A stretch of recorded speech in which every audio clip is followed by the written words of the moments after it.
국민연금으로 매달 68만 원을 받습니다. 하지만 저는 매일 새벽 폐지를 주우러 나갑니다. 이 목소리에서 무엇이 느껴지십니까? 체념, 억울함, 아니면 그저 담담한 일상의 고백일까요? 잠시 후 우리는 국민연금 평균보다 더 많은 돈을 받고도 36도가 넘는 폭염 속에서 손수레를 끌어야만 했던 73세 김정수 어르신의 이야기를 마주하게 될 겁니다. 평생을 성실하게 살아온 그가 놓쳐버린 단 하나의 치명적인 맹점은 과연 무엇이었을까요? 올해 73세 김정수 어르신. 그의 하루는 자결하는 아스팔트의 열기가 채 식지 않은 새벽 4시 지긋지긋한 허리 통증과 함께 시작됩니다. 평생 공장에서 기계를 돌리며 땀 흘려 일하는 것이야말로 남자의 훈장이라 믿으며 살아왔습니다. 은퇴 후 처음으로 국민연금 통지서를 손에 쥐었을 때 그는 내심 안도했습니다. 월 68만 원. 뉴스에서 떠들던 평균 수급액보다 많다는 사실에 왠지 모를 뿌듯함과 그래도 내가 헛살지는 않았구나 하는 자부심마저 느꼈습니다. 하지만 그 안도감은 첫 달 공과금 고지서 앞에서 신기루처럼 사라졌습니다. 낡은 다세대 주택의 월세 30만 원, 관리비와 통신비, 교통비를 제하고 나니 아내와 그의 수중에는 20여만 원만 덩그러니 남았습니다. 처음에는 당혹스러웠습니다. 내가 뭘 잘못 계산했나? 다음 달은 어떻게든 되겠지. 그러나 다음 달도 그 다음 달도 현실은 그의 멱살을 잡고 흔들었습니다. 결국 김정수 어르신은 몇 달을 밤새 뒤척인 끝에 이웃의 눈을 피해 낡은 손수레를 끌고 나섰습니다. 36도를 넘나드는 한여름, 숨 막히는 열기와 쓰레기 더미에서 올라오는 악취 속에서 처음 폐지에 손을 뻗던 순간의 그 비참함은 겪어보지 않은 사람은 모를 겁니다. 평생 누구에게 아쉬운 소리 안 하고 떳떳하게 살아왔다는 자존심이 아스팔트 위에서 녹아내리는 기분이었습니다. 부족한 생계비를 메워야 한다는 절박함이 그 끓어오르는 수치심을 억지로 짓눌렀을 뿐입니다. 한 언론사의 보도에 따르면 폐지 줍는 노인이 하루 5시간 이상 주 6일을 꼬박 일해서 버는 돈은 월 평균 16만 원에 불과합니다. 시급으로 환산하면 1,200원 남짓?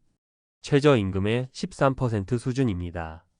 김정수 어르신의 굽은 허리와 땀으로 젖은 등 그 고된 노동의 대가도 이와 다르지 않았습니다. 그렇게 번 돈을 손에 쥘 때마다 그는 기쁨보다 내 인생이 어쩌다 이렇게 됐나 하는 깊은 허탈감에 휩싸입니다.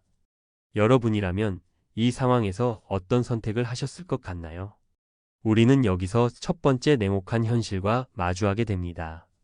왜 국민연금 평균 이상을 받고도 생계가 막막한 걸까요?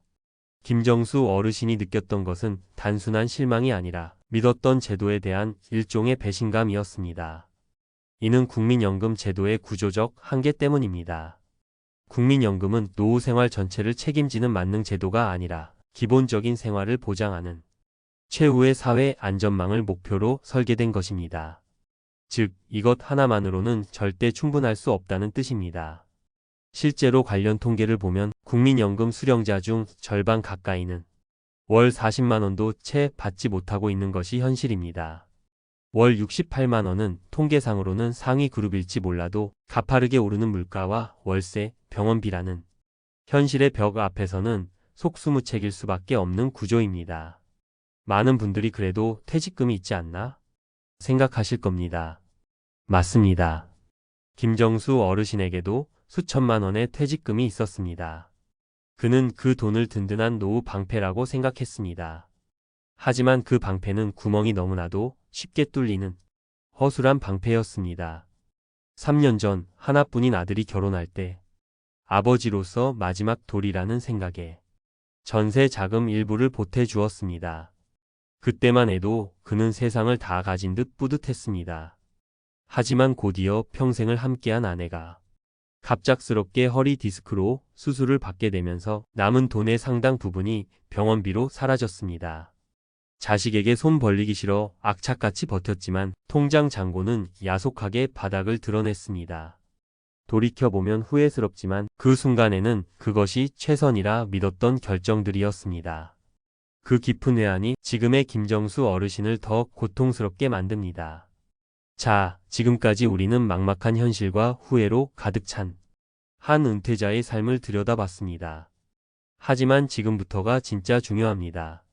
절망하기 위해 이 영상을 보는 것이 아니기 때문입니다. 이제는 외면했던 현실을 직면하고 후회를 준비로 바꿀 시간입니다. 우선 종이와 펜을 꺼내 이 세 가지 질문에 정직하게 답해 보십시오.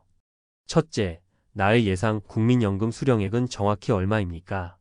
어림짐작은 이제 그만하고 지금 바로 국민연금공단 내 연금 알아보기 서비스를 통해 확인하십시오. 둘째, 나의 퇴직급여는 어떻게 운용되고 있으며 은퇴 시 연금으로 전환하면 월 얼마를 받을 수 있습니까? 회사 담당자나 금융기관에 문의하는 것을 더는 미루지 마십시오. 셋째, 이 돈으로 최소한의 품위를 지키는 생활이 정말 가능합니까? 이 질문들에 명확히 답할 수 없다면 지금 바로 행동에 나서야 합니다. 만약 계산해본 국민연금액이 부족하다는 사실에 절망감이 든다면 아직 포기하긴 이릅니다. 바로 연기연금 제도를 활용해 희망을 재설계하는 것입니다. 연금 수급 시점을 최대 5년까지 늦추면 1년에 7.2%씩 연금액이 불어나 최대 36% 더 많은 연금을 평생 받을 수 있습니다. 이는 어떤 예금 상품보다도 확실한 수익률입니다. 물론 그 기간에 소득 공백을 메울 수단이 있어야 하지만 건강하고 소일거리라도 할 수 있다면 내 남은 수십 년을 바꾸는 가장 현명한 투자가 될 수 있습니다. 두 번째 방법은 인식의 전환입니다. 우리나라 은퇴 자산의 대부분은 집 한 채에 묶여 있습니다.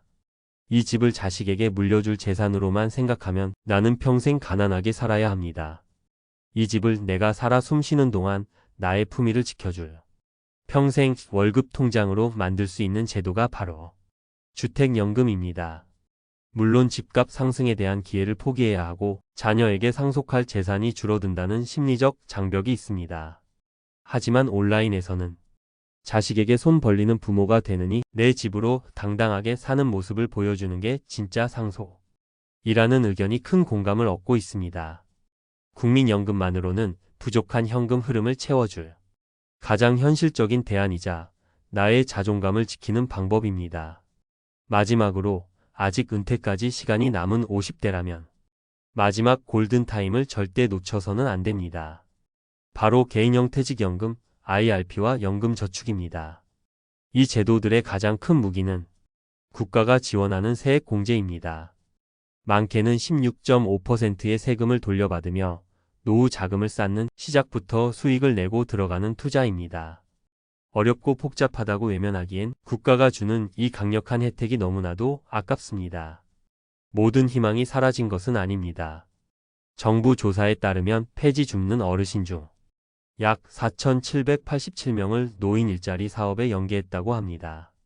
가령 지자체의 자원재활용 사업단에 참여하게 된 어르신들은 혼자 어두운 골목을 헤매는 대신 동료들과 함께 웃으며 일하고 월 평균 37만 원 가량의 급여를 받게 됩니다. 돈보다 더 귀한 것은 소속감과 규칙적인 생활, 그리고 나도 아직 쓸모있는 사람이라는 효능감일 겁니다. 혼자 끙끙 앓기보다 문을 두드리고 정보를 찾는 적극적인 자세가 내 삶을 바꿀 수 있습니다. 오늘 우리는 국민연금 68만 원을 받고도 폐지를 주어야 했던 한 어르신의 좌절과 회한을 마주했습니다. 이는 우리 사회의 구조적 문제이자 준비하지 않은 개인에게 닥칠 수 있는 비극입니다. 중요한 것은 절망이 아니라 준비입니다. 두려움에 눈 감지 않고 오늘 나의 현실을 직면하는 용기입니다. 나의 노후를 국가나 자식에게 떠넘기는 시대는 끝났습니다. 당신의 10년, 20년 후 하루가 이른 새벽의 고된 노동이 아닌 따뜻한 집에서 커피 한 잔과 함께 맞이하는 평온한 아침이 되기를 진심으로 바랍니다. 그 하루는 먼 미래가 아닌 바로 오늘 이 영상을 끄고 당신의 연금 내역을 확인하는 그 작은 실천에 달려 있습니다. 오늘 이야기가 가슴에 와 닿으셨다면 구독과 좋아요로 응원해 주십시오.